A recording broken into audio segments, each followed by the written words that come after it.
یا علی مدد. الوائز ابو علی.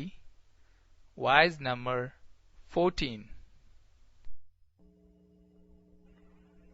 28th of April 1991 was in morning Betul Khayal Jamaat Khana Franklin of Calgary.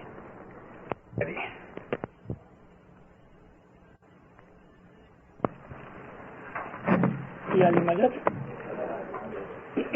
اللهم صل على محمد المصطفى وعلى محمد المصطفى الى قیامہ. رے تو ہی میرا سچا سائیاں یوں جی تو ہی.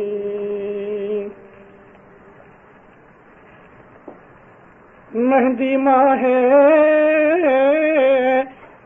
رنگ ہے اے بھائی مہندی ماں ہے رنگ ہے جانے سارا جاگر بھائی جانے سارا جگ. آپ پساوے پتھر تلے بھائی آپ پساوے پتھر تلے تو لاگے نوشا کے پاگر بھائی تو لاگے نوشا کے پگ. مولانا حضرت امام پہ صلوات پڑھو. مومن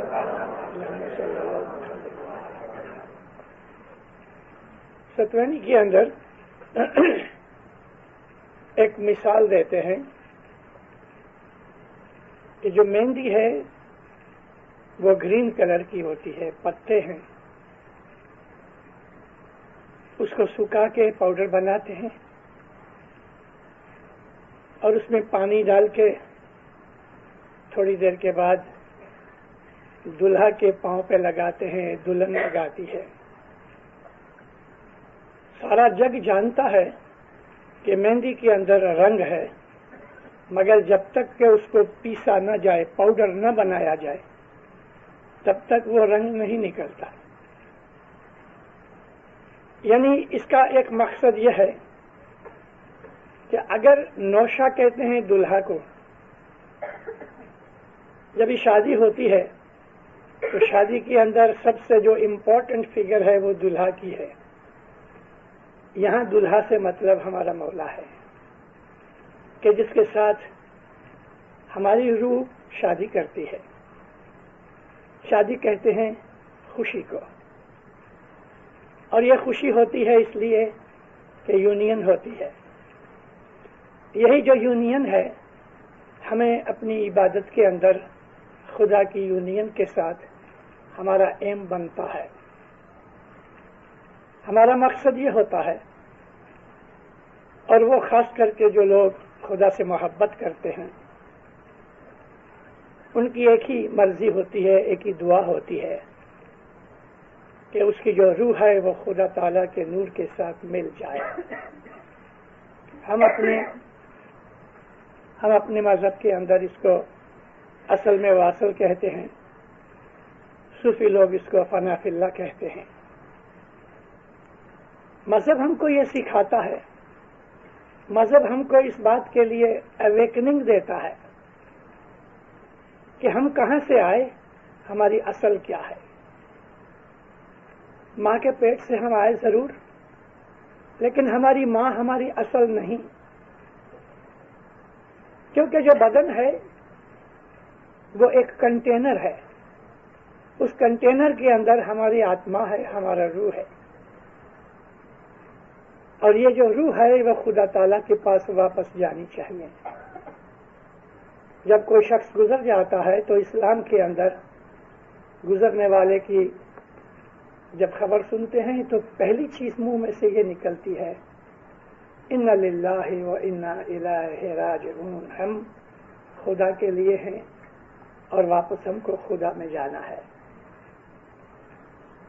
مٹی کا یہ بدن ہم زمین میں دفن کر دیتے ہیں، اور ہماری جو روح ہے وہ بدن میں سے نکل کے اگر اس روح کے لیے ہم نے اچھی طرح سے عبادت بندگی اور محنت کی ہو تو وہ اڑ جاتی ہے اور خدا تعالیٰ کے نور میں مل جاتی ہے۔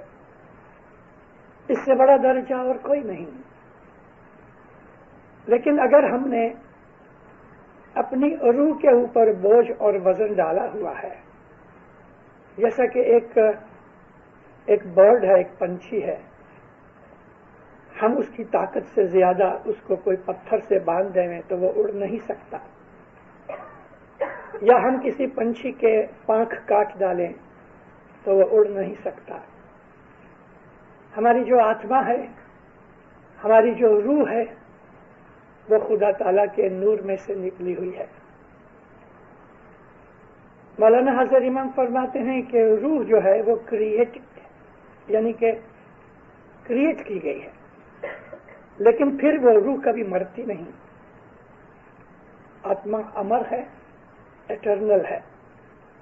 خدا تعالیٰ کے ناموں میں سے، اس کی صفتوں میں سے، یعنی خدا کیا کیا کرتا ہے، اس کا جو ایڈجیکٹو ہے اس کو ہم ایٹریبیوٹ کہتے ہیں۔ مثال کے طور پہ خدا رحم کرتا ہے تو خدا کا نام ہے رحیم۔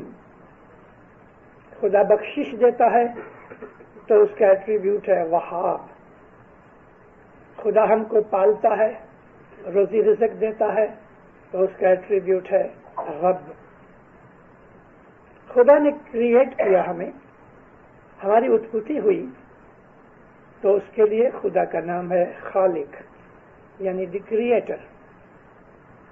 مگر ہماری روح کو پیدا کرنے والا جو ہے، جس نے روح بنائی، وہ نام ہے باری، الباری، روح کا پیدا کرنے والا۔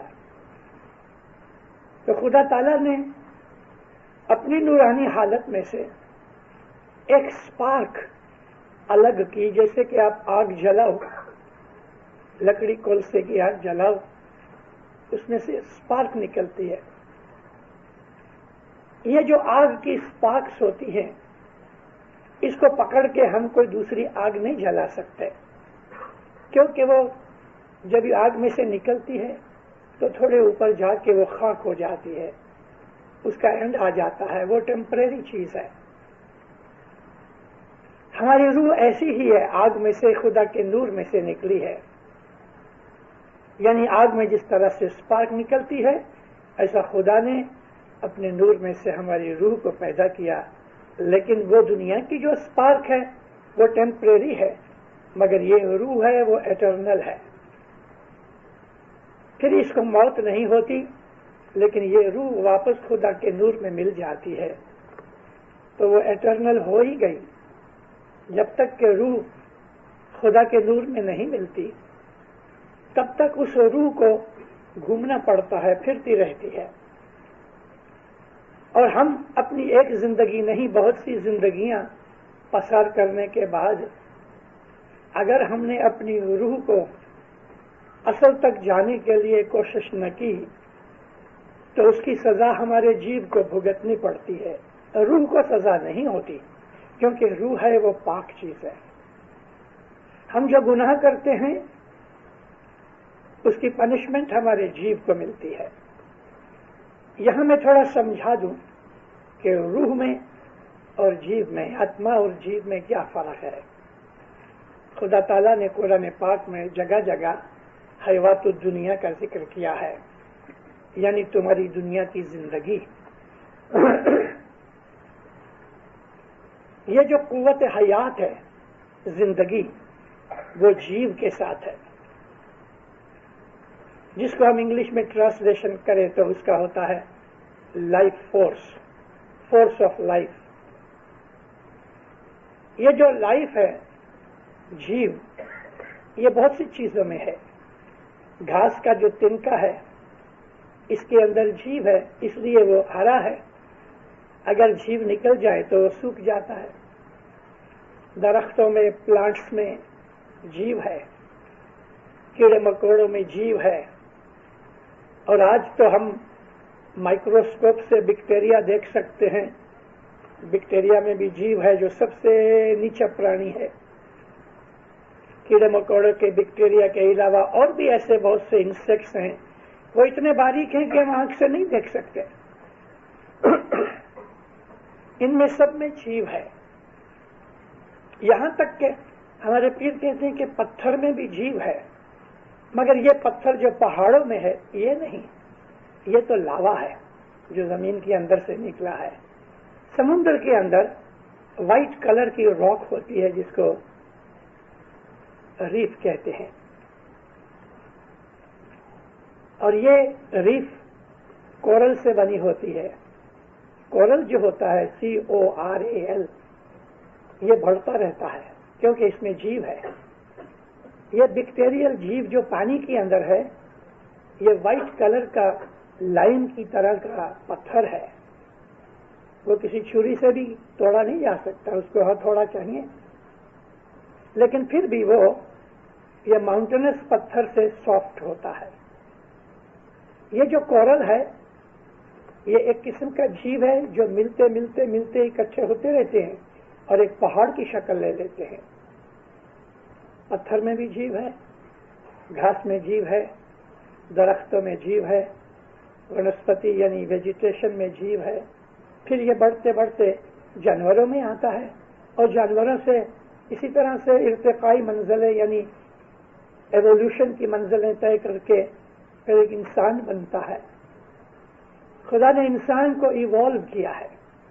हमारी वो पुरानी चीजें जो हम बचपन में सुनते आए और आमतौर पे आम मुसलमानों के लिटरेचर के अंदर ऐसा है कि खुदा ने एक मिट्टी का पुतला बनाया और फूंक मारी, वो जीता हो गया, ये हजरत आदम थे। ये बात नहीं है।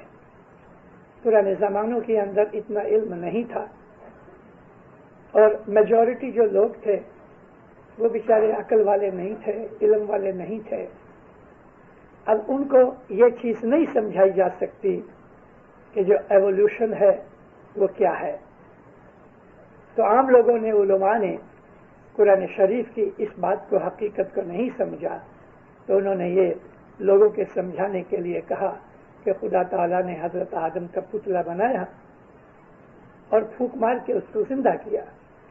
खुदा कादर मुतलिक है, वो कर सकता है, उसको पुतला बनाने की भी जरूरत नहीं। खुदा तो महज ऐसा कह देवे कि हो जा तो वो पुतला खुद ब खुद हो जाएगा। लेकिन हकीकत ये नहीं है। इसकी हकीकत का इशारा कुरान शरीफ में मां के पेट की तरफ किया है। मां का जो वूम है, उसके अंदर एक बहुत छोटा सा कीड़ा जंतु बढ़ता है, इवॉल्व होता है और उसकी वो शक्लें बदलती रहती हैं। वो पहले ऐसी हालत में आता है कि एक मच्छी की तरह होता है जिसकी पीछे टेल होती है। मच्छी के बाद उसके फिर थोड़े से पांव निकलते हैं, तो हमको वो डेटके की तरह, मेंढक की तरह, यानी इंग्लिश में फ्रॉग कहते हैं, ऐसा नजर आता है। कभी कभी हमको वो एक कछुए की तरह नजर आता है। फिर वो थोड़ा और बड़ा होता है। शुरू में उसकी छोटी सी टेल भी होती है जो बाद गिर जाती है। 2-3 महीने के बाद टेल मिट जाती है, लेकिन टेल का निशान रह गया। ये जो एवोल्यूशन की थियोरी जो मां के पेट के अंदर डिफरेंट रूप लेती है, वो अंदर भी है, बाहर भी है।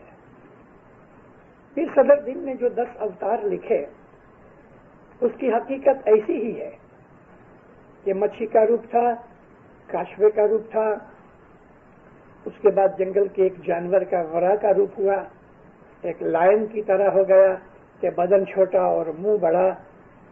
بعد میں ایوولو اور ہوا، آگے بڑھا تو وہ بندر کی طرح بن گیا. جب وہ بندر کی اسٹیج میں آتا ہے تو اس وقت اس کی چھوٹی سی پوچھڑی ہوتی ہے، جو بعد میں اور جب آگے بڑھتا ہے تو پھر وہ پوچھڑی نکل جاتی ہے، اور بندر کے بعد پھر آہستہ سے وہ انسان بنتا ہے. یہ سارے پروسیس کو ماں کے پیٹ میں 15 سے 16 ویک لگتے ہیں. تب تک انسان کا برین بڑھتا جاتا ہے. برین کا جو سبسٹنس ہے، برین کا جو ماس ہے وہ بڑھتا جاتا ہے. برین جب ہی کمپلیٹ ہو جاتا ہے اس وقت ہارٹ بھی ہوتا ہے، کمپلیٹ ہو گیا ہوتا ہے. لیکن سب سے آخر میں برین ڈیولپ ہوتا ہے. باقی سارا بدن بن چکا ہوتا ہے، ناخن تک، اس کی انگلیاں، اس کے بال، اس کی آنکھوں کی لیشز، ہر چیز کمپلیٹ ہوتی ہے. لیکن برین جب تک کمپلیٹ نہیں ہوتا، جو لگ بھگ 15-16 اٹھواڑیے میں ہوتا ہے، تو اس وقت برین کمپلیٹ ہو جانے کے بعد اس کے برین کے اندر جو عقل کی جگہ ہے وہاں انسان کو خدا روح اتارتا ہے. اس کے اندر روح داخل ہوتی ہے. اس وقت جب روح داخل ہوتی ہے برین میں تو انسان کا ہارٹ بیٹ شروع ہوتا ہے، اور ماں کو پتہ لگتا ہے کہ میرے بچے کے پیٹ میں ہارٹ چلنا شروع ہو گیا. ہارٹ کا چلنا اس بات کی نشانی ہے کہ وہ باڈیلی فزیکلی کمپلیٹ ہو گیا. جیو جو ہے وہ ہارٹ میں رہتا ہے، اور جو آتما ہے، ہم جس کو سول کہتے ہیں، روح کہتے ہیں، وہ انسان کے برین کے اندر، جہاں عقل ہوتی ہے، انٹیلیجنس ہے، وہاں روح کا ریٹرن ہے.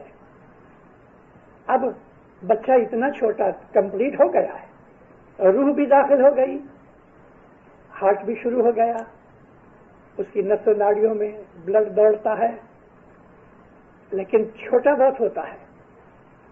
باہر کے ایٹماسفیئر میں وہ رہ نہیں سکتا.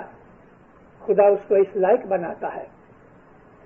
وہ 5 مہینے 20-21 ویکس اور اس کو نکالنے پڑتے ہیں تاکہ وہ سائز میں بڑا ہو جائے، اور اس کے بدن کی جو ہیٹ ہے، گرمی جو ہے، وہ اتنی ہو جائے کہ جب وہ پیدا ہوئے، دنیا کے اندر باہر آوے، تو دنیا کی ایٹماسفیئر کے اندر وہ اس لائق ہوئے کہ جی سکے. 9 مہینے کے بعد خدا تعالیٰ اس کو دنیا میں لاتا ہے. لیکن ایک بات یاد رکھنا، جو آج سائنس معلوم کر رہی ہے، سائنسدانوں نے یہ ڈسکور کیا ہے کہ بچہ جب ماں کے پیٹ میں ہوتا ہے تو وہ سب کچھ سمجھتا ہے. وہ ماں کی خوشی، ماں کا دکھ، ماں کا غم سب محسوس کرتا ہے، فیل کرتا ہے. اگر ماں باتیں کرتی ہے تو وہ سنتا ہے. اس کے دماغ کے اندر ہر چیز رجسٹرڈ ہے، اور اس کی پاسٹ لائف جو ہے، جو عام طور پہ ہمارے مسلمان بھائی اس بات کو نہیں مانتے، اور آج کل کے بہت پڑھے لکھے لوگ بھی ہماری جماعت کے اندر بھی اس بات کو نہیں مانتے کہ پاسٹ لائف جیسی کوئی چیز تھی. کسی کے نہ ماننے سے جو حقیقت ہے وہ مٹتی نہیں. صرف انسان کی اگنورنس ہے کہ اس کو پتا نہیں، یا وہ نہیں مانتا اس لیے کہ جانتا نہیں. لیکن حقیقت تو حقیقت ہے. اگر ہم دودھ کو لسی کا نام دے دیں تو لسی سفید ہوتی ہے، چھاچھ، تو دودھ کو چھاچھ کا نام دینے سے دودھ ہی رہتا ہے. اسی طرح سے روحانی چیزیں، مذہب کی وہ چیزیں کہ جو باطنی طریقے کی ہیں، سب لوگ اس کو ایزیلی سمجھ نہیں سکتے، گراسپ نہیں کر سکتے، تو بہت سے لوگ اس کو نہیں مانتے. قرآن پاک میں بہت جگہ خدا تعالیٰ نے اس بات کا ذکر کیا ہے کہ یہ کوئی تمہاری پہلی لائف نہیں ہے. خدا نے بالکل کھلے لفظوں میں کہا ہے کہ it's not your first life. تو اگر یہ فرسٹ لائف نہیں تو فرسٹ لائف کہاں تھی؟ یہ بچہ جب پیدا ہوتا ہے تو اس کے پہلے پرومس کرتا ہے خدا کو کہ میں تیرا بندہ بن کے رہوں گا. یہ حقیقت رسول اکرم کی حدیثوں میں پائی جاتی ہیں، اور خدا تعالیٰ نے بھی میثاق کا ذکر کیا ہے۔ میثاق کہتے ہیں پرومس کو، ایگریمنٹ کو، اور ہمارے پیر گنان کے اندر ایک سارا گنان اس بات کے اوپر لکھا ہے، جی نور ماس نے پیٹ ماہیں راکھیا نبی محمد بند چھڑایا جی۔ وہاں بھی رسول اکرم نے شفاعت کی ہماری۔ خدا تعالیٰ کے ساتھ ڈائریکٹ تعلق ہوتا ہے جب وہ آدمی روحانی عالم میں پہنچتا ہے، لیکن جب تک وہ اس درجے تک آدمی عابد نہیں بنتا تب تک اس کو محمد رسول اللہ کی معرفت خدا کے پاس جانا پڑتا ہے، جس کو ہم پیر کہتے ہیں۔ رسول اکرم کے زمانے میں جو کافر تھے، مشرکین تھے، وہ لوگ خدا کو مانتے تھے، ناستک نہیں تھے، خدا کو مانتے تھے، مگر خدا کے ساتھ انہوں نے لات و منات اور بت و مورتیوں کا واسطہ لیا تھا۔ یعنی وہ یہ کہتے تھے کہ ایک اور بھی چیز ہے کہ جس کی معرفت ہم خدا تک پہنچے۔ انہوں نے پتھر کی، لکڑی کی، مٹی کی مورتیوں کو خدا سمجھ کے عبادت کرنی شروع کی، مگر یوں یہ جانتے تھے کہ زمین آسمان کو پیدا کرنے والا کوئی ہے۔ جب نبی نے اپنی نبوت ظاہر کی تو انہوں نے خدا سے انکار نہیں کیا، انہوں نے محمد سے انکار کیا کہ ہم تیرے کو محمد رسول نہیں مانتے۔ اگر خدا تعالیٰ کو جو رسول بھیجنا تھا، نبی بنانا تھا، تو تیرے کو بناتے۔ ایسے بڑے بڑے بزرگ، بڑے بڑے عالم بنی قریش کے اندر پڑے ہیں، ان کو خدا کے ساتھ کوئی اعتراض نہیں تھا، لیکن محمد کے ساتھ ان کو دشمنی تھی، اس لیے کہ محمد سے بڑے بڑے بزرگ، چاچے، مامے، تائے، بزرگ جو تھے، نانے دادے کی طرح، اس زمانے کے اندر بزرگوں کو خدا تعالیٰ کے درجے تک سمجھتے تھے۔ تو وہ لوگ یہی کہتے تھے کہ تو چھوٹا ہے، تیرے بڑے بڑے بزرگ قوم کے اندر پڑے ہوئے ہیں، خدا کو اگر نبی بنانا تھا تو تیرے کو بناتے، حالانکہ تو پڑھا لکھا بھی نہیں ہے۔ نبی کریم ظاہر بھانے پڑھے لکھے نہیں تھے، ان کو نبوت کے بعد سائن کرنے کے لیے مولا علی نے سکھایا کہ کس طرح دستخط کیے جائیں۔ تو میرا کہنا یہ تھا کہ وہ لوگ ملحد نہیں تھے، یعنی کہ خدا تعالیٰ کو نہ ماننے والے ناستک نہیں تھے، خدا کو مانتے تھے، صرف ان کو محمد کے ساتھ دشمنی تھی، اس کے لیے ان کو کافر کہا گیا۔ کافر اس کو کہتے ہیں کہ جو انکار کرے، محمد کی نبوت سے انہوں نے انکار کیا۔ اور مشرکین اس لیے کہا جاتا تھا کہ وہ خدا کے ساتھ کسی اور کو بھی خدا مانتے تھے، مگر یوں خدا کو مانتے تھے۔ تو وہ لوگ کہ جو شروعات کے اندر مذہب کے اندر آتے ہیں، ان کو بیچ میں، درمیان میں خدا اور ان کے بیچ میں نبی ہونا ضروری ہے ان کے لیے، یہ خدا کا واسطہ دیا جاتا تھا۔ جب تک کہ کوئی بھی مسلمان محمد رسول اللہ نہیں کہتا اور وہ خالی اتنا کہہ دے لا الہ الا اللہ، لیکن محمد رسول اللہ نہ کہے تو وہ مسلمان نہیں ہے۔ اسلام میں داخل ہونے کی یہ شرط ہے کہ محمد کو نبی مانے، خدا کا رسول مانے۔ تو یہ ذریعہ ہے، رسول جو ہے وہ ایک لنک ہے، رسول ذریعہ ہے، رسول کے بغیر ہم خدا کو نہیں پہچان سکتے۔ رسول جو ہے وہ ماں کی طرح ہے، ماں ہے جو ہمیں بتاتی ہے کہ بیٹا تیرا باپ یہ ہے۔ اگر ماں ہی نہیں تو اس کا تو جنم ہی نہیں، اور اگر جنم ہی نہیں تو پھر باپ کون؟ ایمان ہے وہ محمد سے ملتا ہے، بیچ میں پیر جس کو ہم کہتے ہیں۔ محمد کی نبوت ختم ہو گئی، ہم اسماعیلی لوگ اس بات کو مانتے ہیں کہ محمد آخری نبی تھے، रसूलुल्लाह के बाद क़यामत तक कोई नबी नहीं आएगा। खुदा की नियामत जो थी वो मोहम्मद के ऊपर दीन इस्लाम के नाम से खत्म हो गई। यानी दीन इस्लाम है वो खुदा की सबसे बड़ी नेमत है। खुदा ने ये नियामत दे के, सबसे बड़ी नियामत दे के, अब इस चीज को बंद कर दिया कि दुनिया में नबूवत की जरूरत नहीं, लेकिन नबी का नूर तो मौजूद है। नबी नहीं, और क़यामत तक कोई नबी नहीं आएगा। यानी अब शरीयत के अंदर कोई भी रद्दो बदल नहीं होगा। शरीयत क़यामत तक चलेगी और उसके बाद तरीक़त मिलेगी।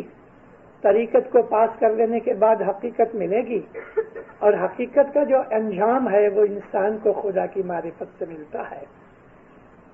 मगर खुदा का ताला का जो नूर है वो दुनिया में मौजूद है। मोहम्मद का नूर भी मौजूद है।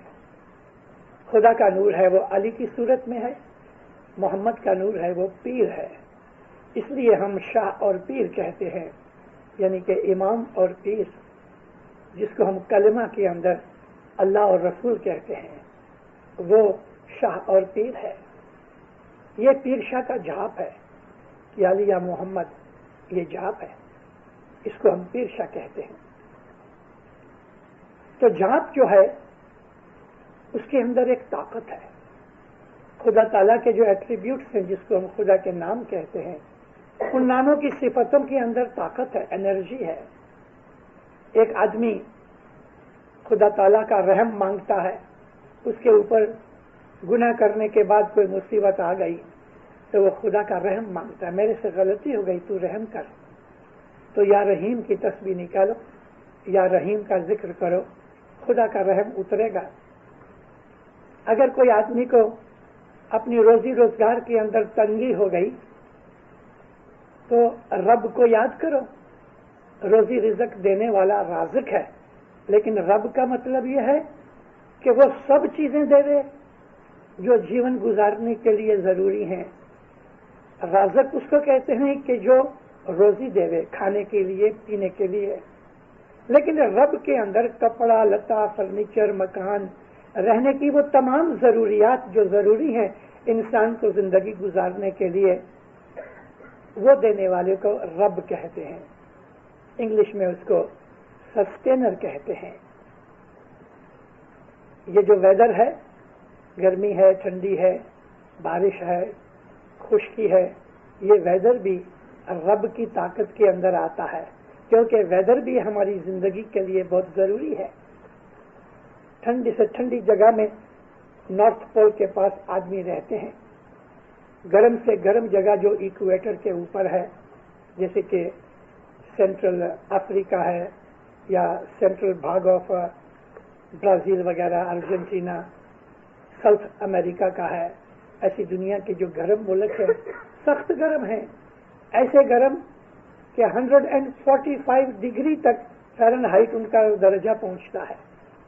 तो ये गर्मी और सर्दी, और फिर ऐसे मकाम के वहाँ गर्मी भी नहीं, सर्दी भी नहीं, बिल्कुल मॉडरेट क्लाइमेट है। ये तमाम चीजें रबूबियत के अंदर आती हैं।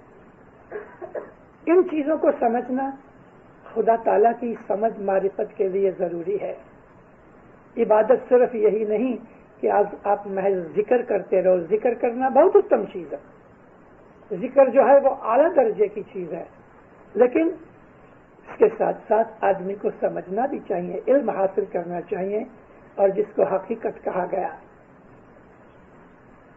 एक दिन मौलाना इमाम जाफर सादिक एक सेमिनार में बैठे थे। मौलाना इमाम जाफर सादिक की आदत थी कि रोज सुबह की नमाज के बाद, इबादत के बाद बैठे रहते थे। लोग आते थे, आपके साथ बैठ के मुलाकात करते थे, सवाल पूछते थे। कभी कभी मौला जब बहुत आदमी हो जाते थे, बाज दफा तो हजारों आदमी आया करते थे, खास तौर पे जुमे की दोपहर के बाद, तो मौला वहां वाज भी करते थे, लोगों को समझाया भी करते थे।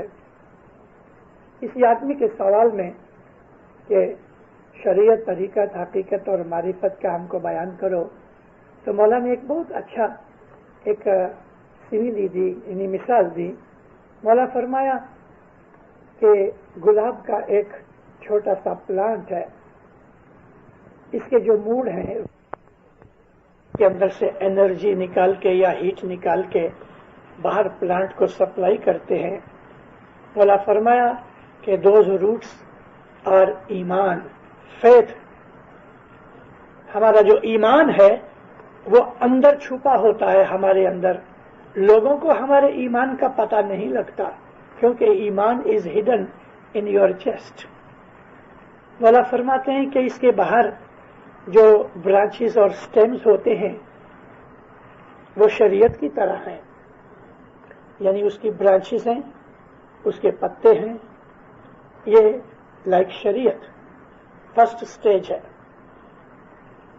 इसको फिर जब मौसम आता है, वेदर होता है, तो छोटी छोटी बड्स निकलती हैं, मगर बड के पहले बल्ब होते हैं छोटे से, तस्बीह के दाने जैसा एक छोटा सा बल्ब निकलता है कि जो बाद में जब उसको ज्यादा टाइम निकल जाता है, ग्रोथ होती है, तो ये जो बल्ब है ये बड बन जाता है, जिसको हम देखते हैं। ये दर्जा जो है ये तरीकत का दर्जा है। अगर एक किसी बड को आप काट के सूंघो, उसमें खुशबू नहीं है, अभी तक उसमें पूरी ग्रोथ नहीं हुई। यही बड जो है, जो बल्ब में से निकली, फिर बहुत आगे बढ़ जाती है, ग्रोथ फर्स्ट होती है, तो फिर वो गुलाब का फूल बन जाता है। ये जो रोज है कंप्लीट हो गया। उसके जो पेटल्स हैं कैसे सॉफ्ट और सिल्की होते हैं, देखने से भी खूबसूरत लगते हैं। ये है हकीकत। हकीकत कहते हैं फैक्ट को, हकीकत कहते हैं रियलिटी को। और इसको तोड़ के आप सूंघो तो इसकी जो खुशबू है दैट इज मारिफत। कितने अच्छे तरीके से हमको शरीयत, तरीकत, हकीकत और मारिफत का बयान किया। मारिफत कहते हैं नॉलेज को, खुदा की मारिफत, खुदा की नॉलेज लास्ट पॉइंट है कि जब इंसान को यह चीज मिलती है, जैसे कि गुलाब के फूल को सूंघ के हमको उसकी खुशबू से इतना अच्छा लगता है, खुशी होती है, हमारे ब्रेन को एक किस्म की ट्रैंक्विलिटी मिलती है, हम खुश होते हैं इसकी खुशबू से। ये जो फीलिंग है एक्सटेसी, एक्सटेसी कहते हैं एक छोटा सा नशा कि आदमी इर्द गिर्द की चीजें भूल जाता है। ये खुशी, ये ट्रैंक्विलिटी, ये सेटिस्फैक्शन, ये कंटेंटमेंट इबादत करने के बाद इंसान को जब मारिफत का दर्जा मिलता है तब उसको ये चीज मिलती है। आबिद इंसान जब इस दर्जे पे पहुंचता है तो फिर उसको ये क्रेविंग होती है कि मेरे को खुदा के साथ यूनाइट हो जाना है। उसकी नजर में फिर एक ही चीज रहती है कि खुदा के साथ मिल जाऊं। नबी करीम सल्लल्लाहु अलैहि जब ये आपने वफात पाई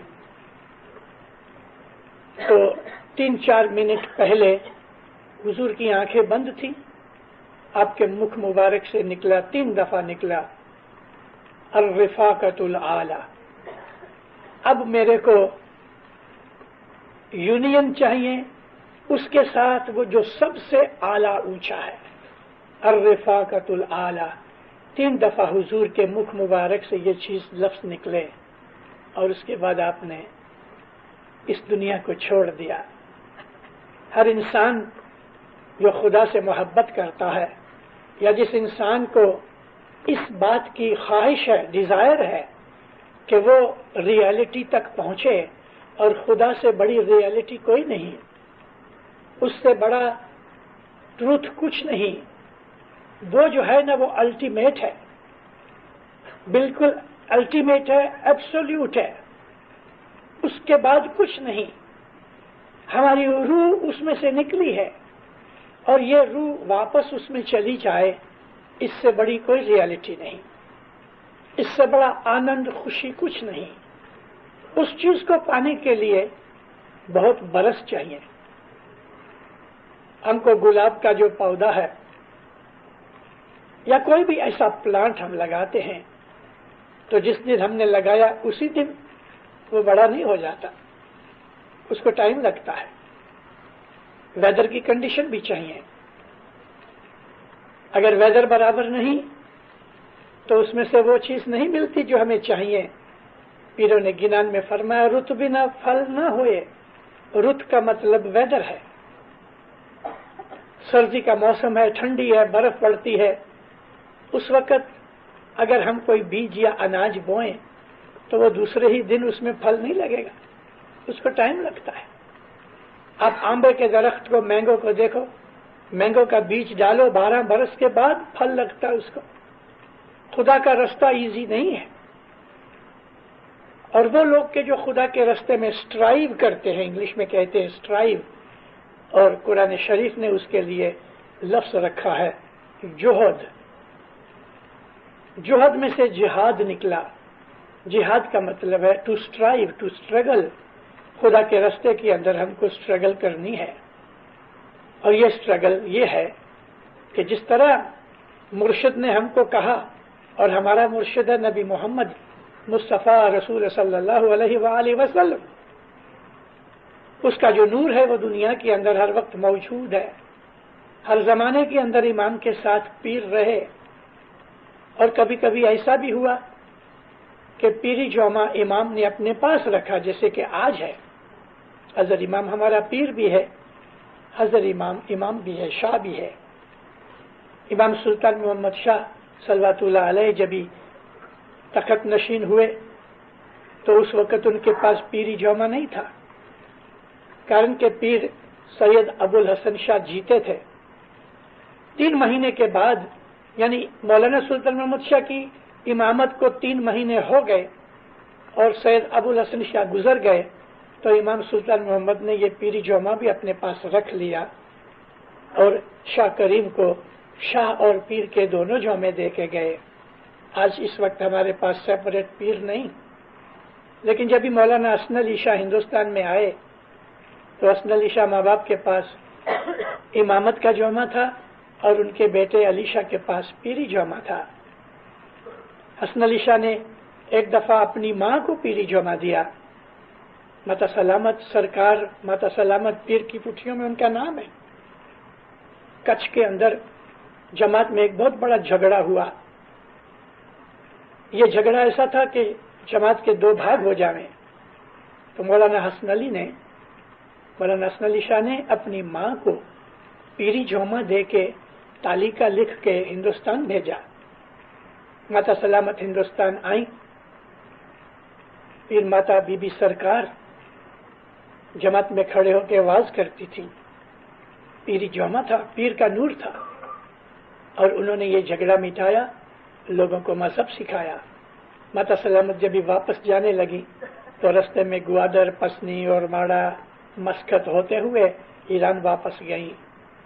تو ایسے بہت سے امام تھے جنہوں نے, کسی نے اپنی ماں کو, کسی نے اپنے بھائی کو, کسی نے اپنے بیٹے کو پیری جوما دیا. یہ جو پیری جوما ہے یہ نبی کا نور ہے, اور جو امامت ہے وہ علی کا نور ہے.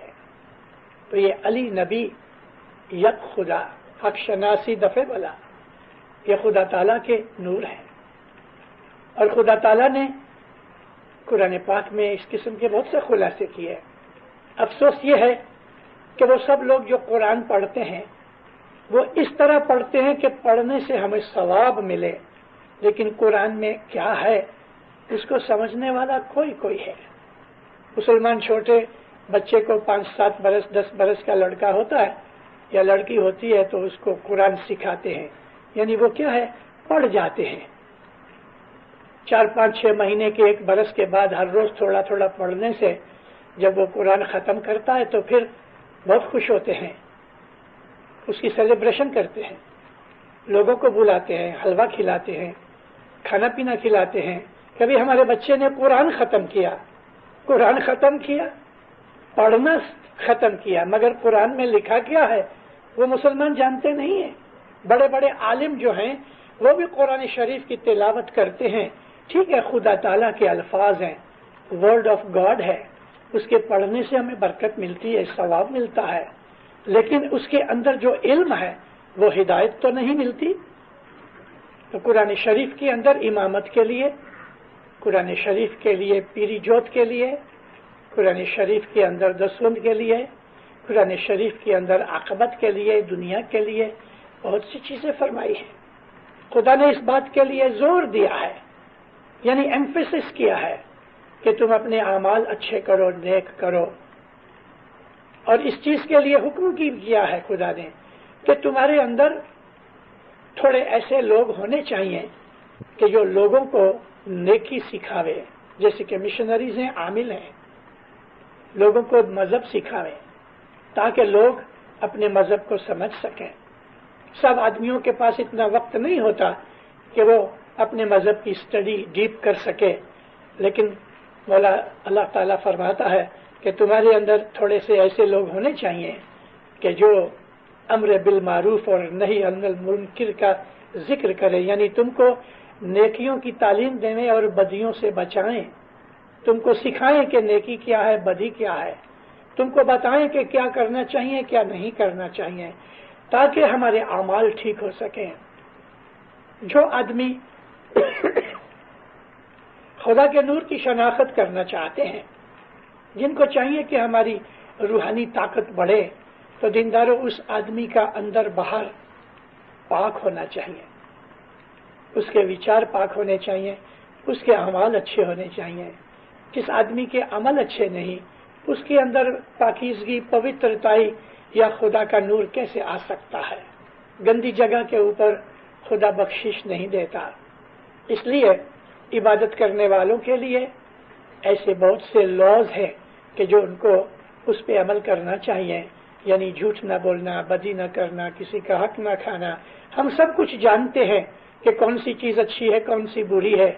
हमने वाज़ें सुनी है, गिनान सुने हैं, फरमान सुने हैं, अपने माता पिता से, बुजुर्गों से हमने सुना है कि ये चीजें खराब है, हमको पता है, लेकिन हम लोग अमल नहीं करते, भूल जाते हैं।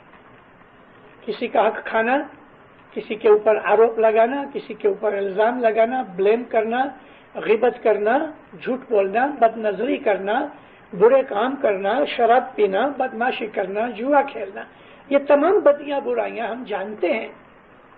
हमको घड़ी घड़ी याद कराने की जरूरत पड़ती है।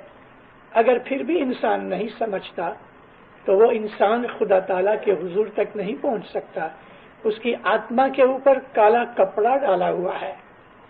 मैं कभी कभी वाइज में एग्जाम्पल देता हूं कि एक टेबल लैंप है, आप इसके ऊपर एक काला कपड़ा डाल दो तो उसकी जो रोशनी है, लाइट घट जाएगी। एक दूसरा काला कपड़ा डाल दो और भी लाइट घट जाएगी। आप 25-50 कपड़े डाल दोगे काले तो अंधेरा हो जाएगा, लेकिन अंदर बल्ब जल रहा है, बत्ती जलती है। चूंकि उसके ऊपर बहुत से काले गिलाफ आ गए हैं, कवर्स आ गए हैं, तो बत्ती बाहर रोशनी नहीं आती। यही हाल ऐसा है। और रूह है, वो खुदा ताला की लैंप है, इसकी रोशनी है, लेकिन हम गुनाह करके एक काला कवर उसके ऊपर डाल देते हैं, और जब ये बहुत गुनाह करते हैं तो ये तमाम ब्लैक कवर उसके ऊपर आ जाने से उसकी रोशनी बाहर नहीं निकलती, लेकिन अंदर उसकी लाइट है तो सही। हमारे अंदर लाइट है। एक काफर है, एक बदमाश है, खराब आदमी है, गुनहगार है, उसके अंदर रूह जल रही है, रूह की बत्ती लैंप जल रही है, लेकिन उसने काले कपड़े डाल के अपनी रूह की इस लैंप को डार्क बना दिया है। इसलिए उसके अंतःकरण के अंदर डार्कनेस है, लाइट नहीं। इबादत करने से गुनाह मुआफ होते हैं, और आदमी गुनाह न करे, यानी नए कपड़े ऐड न करे और इबादत करे, मीन्स वो अपने गुनाह का एक कपड़ा रिमूव करे, तो आहिस्ता आहिस्ता आहिस्ता जब ये सारे कवर निकल जाएंगे तो उसके अंतःकरण के अंदर खुदा का नूर रोशन होगा। यही एक दर्जा है कि हमारे अंतःकरण में नूर की प्राप्ति होवे, मगर नेक आमाल होने जरूरी हैं। इसके लिए हमें मेहनत करनी पड़ती है और बदियों बुराइयों का सामना करना पड़ता है।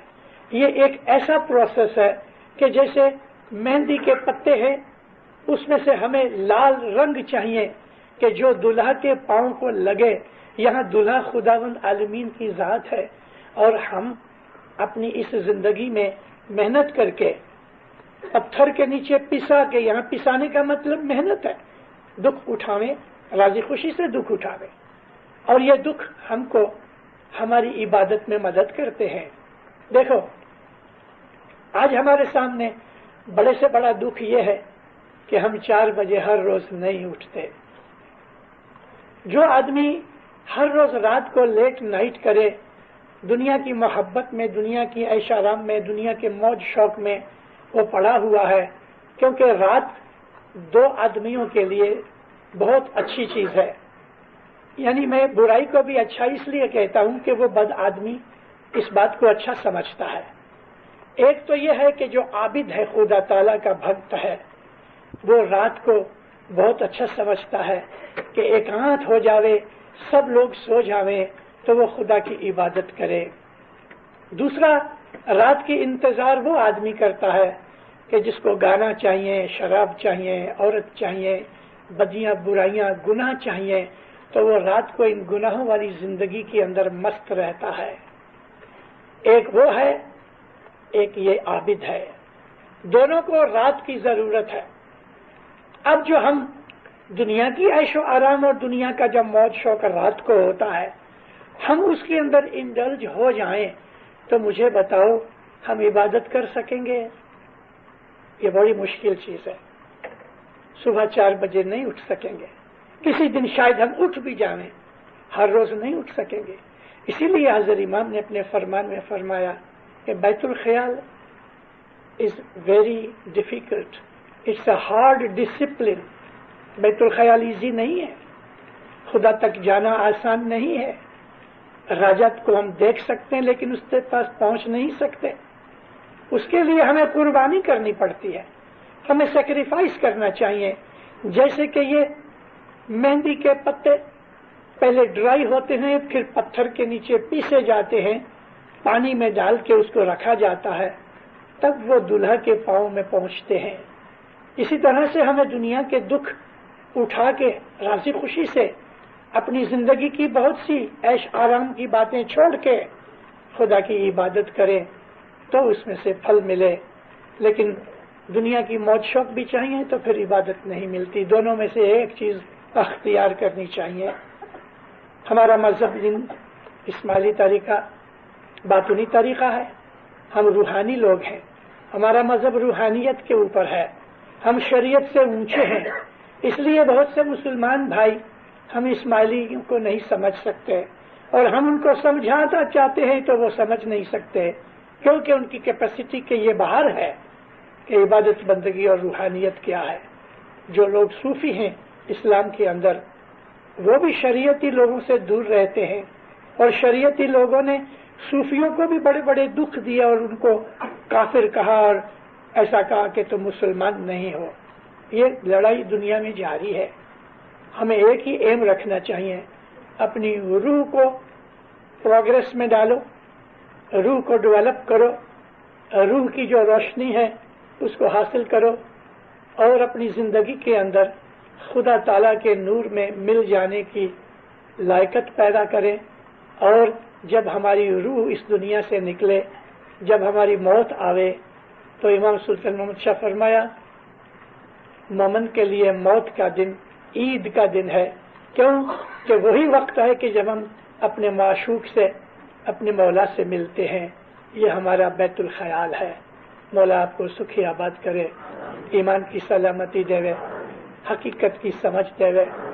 मौला बदियों बुराइयों से बचाए, हर नाफरमानी के काम से बचाए, शैतान के फरेब में न आने की ताकत देवे। मौला आपकी इबादत बंदगी दुआओं को कबूल करे। मौला आपके ऊपर राजी होवे, दसवन सुकरीत के अंदर पूरा रखे, नेक आमाल में पूरा रखे। मौला दिनों दुनिया की नियामतें और बरकतें और बख्शिशें देवे, और मौला हमेशा आपके ऊपर राजी रहवे।